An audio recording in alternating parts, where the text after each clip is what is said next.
Alrighty guys, now there's a couple of things different about this review. First of all, let's get this right out of the way. This is my apartment study at my place near the university that I go, so I live here during the week and go home to my actual house on the weekends. As you can see, my Transformers collection lives up here now, so all my Transformers reviews will be done here, but obviously I'll bring my proper camera when I'm actually playing to do reviews. Which brings me to my second thing, that this is actually my Moto G2 recording this, just because I'm curious to see how it goes in a video sense and what kind of quality it can put out. Because modern cameras can be really good, as we've seen, especially the iPhone, for example, is sometimes even better than a normal camera. The only thing is I don't have a tripod, so you have to forgive me for the shakiness. Alright, so in this review, I want to have a look at the only 6 Legion class Transformers figures that were released in 2014 that weren't part of the Age of Extinction line. And so I thought there was a couple of really bizarre things about this line, a couple of really cool things, but mostly bizarre things, which is why I wanted to have a look at them on this channel. So, what are we waiting for? Let's go.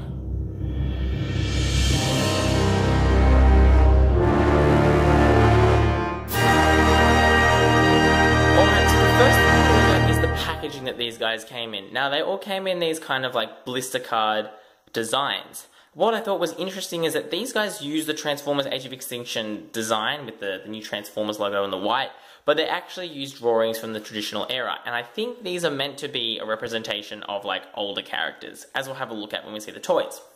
First thing is though that these two, particularly this drawing, are really inaccurate. This is Grimlock, and this is what kind of G1 Grimlock looked like, Generation 1, if you're not a massive Transformers fan. But as we'll soon see, the toy looks nothing like that. This Strafe looks more like the toy, but even then it's kind of a little bit not quite right. Whereas the others are a much better representation of the toys on the inside. What's interesting about these guys is that their drawings on the back are actually kind of bizarre in a lot of senses. So, just go through and flip all these over. Oh, there goes the pen. Starting with Grimlock. He shows a picture of a sword, because apparently this version of the mold came with that sword in early release. But no sword is included in this. Second of all, that is the instructions for the wrong toy. And that same thing is repeated here. These instructions make no sense for the toy that's been given, and again you can see there's a weapon included in this guy who isn't included in the real thing. So I don't know what's going on there. Bumblebee. First of all, the paint is different on this Bumblebee to what's on this Bumblebee. I actually like this as more of a G1 look better, but I think this is a cooler paint scheme overall. The next thing is that this one has a rub sign on it, a reveal the shield, so like heat resistant kind of thing, which if you put your finger over it, it like reveals the sign, but obviously that's lacking on the version that we've actually got in hand. Megatron so far is the only one I can find who's actually like correct to what he looks like on the box, which is kind of nice, but also kind of depressing and weird. Optimus Prime is mostly correct, except again, you can see that he's got a rub sign here, whereas in actual fact on the toy, it's just an Autobot logo. Yeah, I don't know what's going on. And then the last one is Starscream, who again is reasonably accurate, though I think you could maybe argue that some of the colours are a little bit like off, but I think again that's just a digitalization of the pictures. So, from the start, this line is kind of looking like a bit of a botched job, and I know I did see them when they first came out at general retail, and I was like, what's going on? These aren't Age of Extinction characters or like designs. And then I did a bit of research, and then I saw them at my local Coles. And Coles, if you're in Australia, or if you're not from Australia, but if you're in Australia, you would know that it's a supermarket, and they do have a small toy section, and often these kind of little toys and like Lego minifigures are the kind of stuff they have there, and Thomas Taken plays. Now, what was interesting is that I've seen these guys a lot, but I'd only ever seen like Bumblebee or like, you know, 1 or 2 of them, but because I saw the whole collection there, I bit the bullet. But I won't tell you how much I paid for them until I actually review each figure. So we won't go there just yet. But already you can see that this is kind of a really weird line, and I feel like something weird was going on when Hasbro was trying to make these. So alright, let's look at the actual toys. Optimus Prime and Bumblebee. Now they're both modelled off their G1 looks, Generation 1 looks.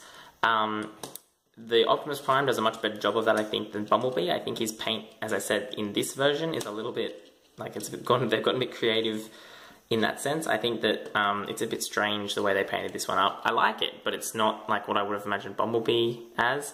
And as you can probably just see, if I can bring this into focus, no. You can see that the paint on the front is smeared and like wasn't applied properly. Although I have to say, these guys actually make quite cute vehicle modes. I think they're quite strong in terms of their vehicle mode, and they give a lot of playability and fun in these modes, and I think it's really quite cool to have a G1 version of these characters. So these guys' vehicle modes I quite like.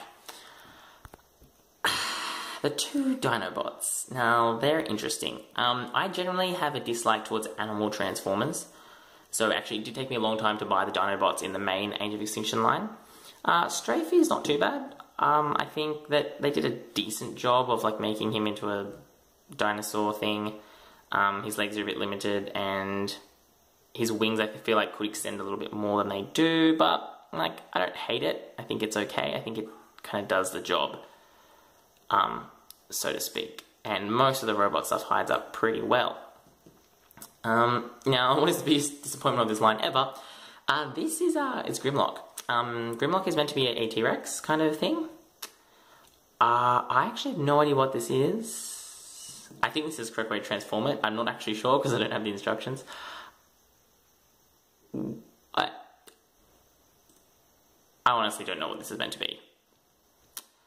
I know that this is obviously in a kind of homage to the movie, which is kind of weird because these guys and these guys are homages to Generation 1, Generation 2. These guys are meant to be separate because I know they did actually release another version of this guy who was painted closer to how he looked in the merchandise for the movie, but the same mold. And these guys are kind of meant to be the movie, but kind of not. I don't know, it's a bit weird. That's why this line confuses me. But like, this is just a piece of crap. Like, what is this meant to be? It's got a giant hole at the back. It's got a funky looking tail. It's got a head that looks like a shark whale thing. Like, what is that realistically meant to look like? Can someone please tell me what, like, animal this is meant to be? Because, honestly, it looks like some weird shark, fish, leg hybrid thing. I don't know. That just, to me, is a mess of a figure. I don't know whether the original version made more sense, but this, as a Grimlock, no. Megatron as a tank, I think, is awesome. Very, very cool, especially because I've got the new Combiner Wars ones here, and they look really awesome. This guy, the same. I think the proportions look really cool. He doesn't have a moving turret, and this doesn't move either, unfortunately. But at scale, this size doesn't really worry me. Starscream's alright. I'm not a massive fan of him. He's quite, like, bulky and kind of funny looking underneath. He doesn't have that sleekness, which I'd like.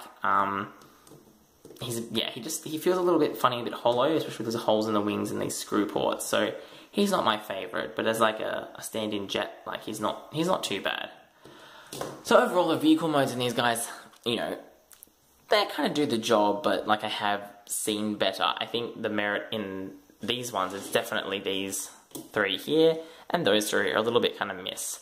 But once we get to robot mode, some things don't actually change. Alright, so a quickie transformation, which is one thing I do like about these guys, is they're really, really quick to transform. First of all, Optimus. I think he's quite nice, to be honest. They did a decent job of capturing that really kind of G1 looking Optimus Prime. Down to the transformation is even really similar. I think that's quite cool. Yeah, I think he actually, whoops, knocking everything over. He actually looks quite good. My one little issue is his posability.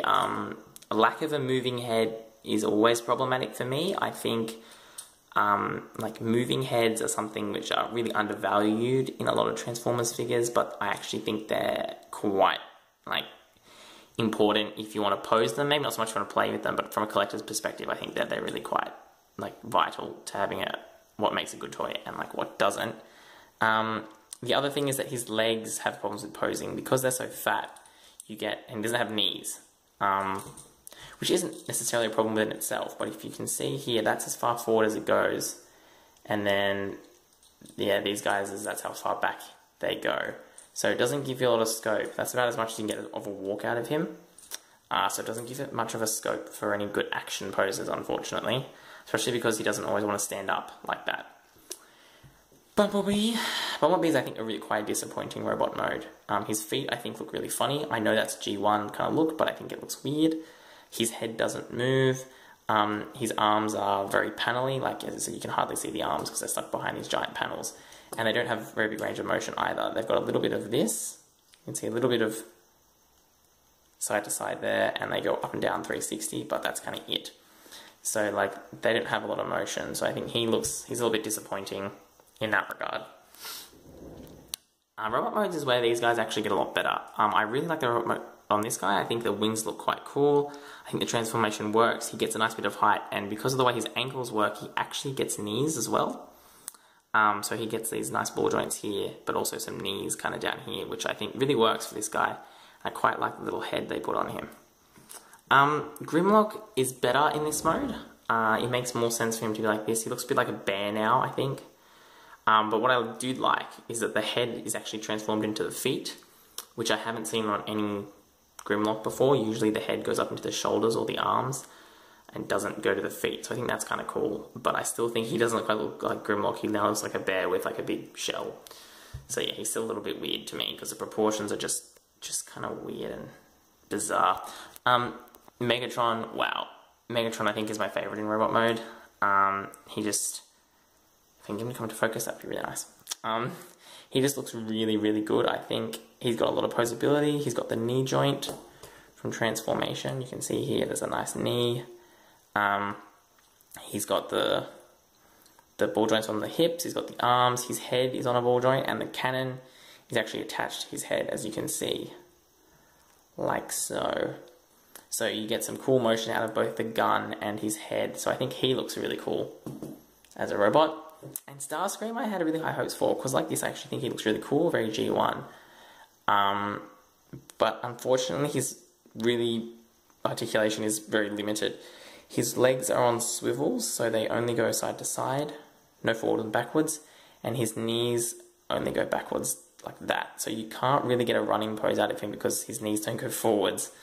So that's kind of problematic. The other thing is that his arms are the same. They're on a ball joint, but you can lift them up to here, but then because of these wings, they don't go sideways, so you can only go up and down with his arms. So you can go all the way up to about here, but that's about as far as you get with his arms. So they can go sideways again, but just doesn't quite look right to me, unfortunately. I think he needs, without that extra posability, he suffers, because he actually looks quite nice, but you just can't pose him in any kind of position. See, as you can see, I'm having trouble because he doesn't have any hips. Yeah, so overall, I think these guys are, they're just weird, to be honest. I don't really understand where Hasbro was going with trying to release these. These two in particular in the middle, like, don't make a lot of sense to me at all, considering how much other Dinobot stuff there was out there. These figures I know were all like redecos of like, or previous figures. But I think releasing them in 2014 with Age of Extinction concurrently made little sense. The way they were distributed was bizarre, as I said. I've only started seeing them this year in Coles, so that's a year after. And so then the real question becomes, like, first of all, whether you think these toys are any good. But if I tell you the price I paid for each of them was $7 Australian, what does that make you think? What can you buy for $7? $7 could buy you 2 Thomas Minis, and you'd have $1 left over, so 2 1/3 Thomas Minis in Australia. It could buy you a Lego minifigure and have a little bit left over. Does this, to you, represent $7 worth of value? Because then I think the real question is,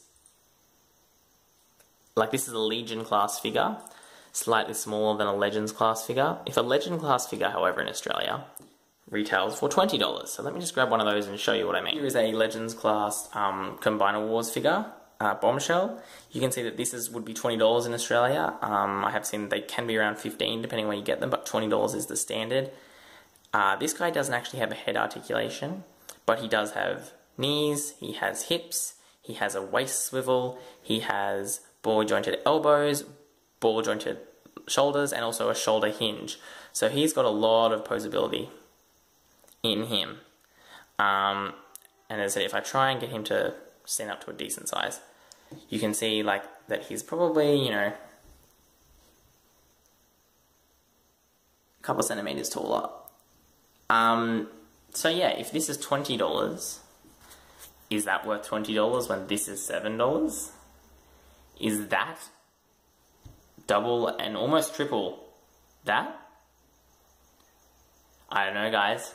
What do you think? You help me try and unravel the Transformers mystery that is Australia, because I tell you, it's confusing. Gets better though. This guy here, Silverbolt from Combiner Wars, who keeps wanting to fall over, because I didn't do a very good job of posing him apparently. An Optimus Prime here. Oh. Let's just put him next to his Megatron enemies. $50. $50 for Optimus Prime. $90 for each of the Megatrons. I actually didn't pay full price for either of them. I got them on sale for $70, so that was pretty good.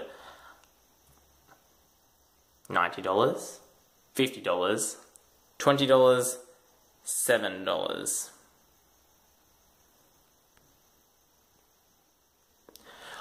Alright, so on that note, I'll finish. Let me know what you think about this new style. Obviously, this camera work is a little bit shoddy and a little bit shaky, so hopefully I'll try with my new camera. But let me know what you think, because I'm always curious to see how phone reviews kind of come up in real life.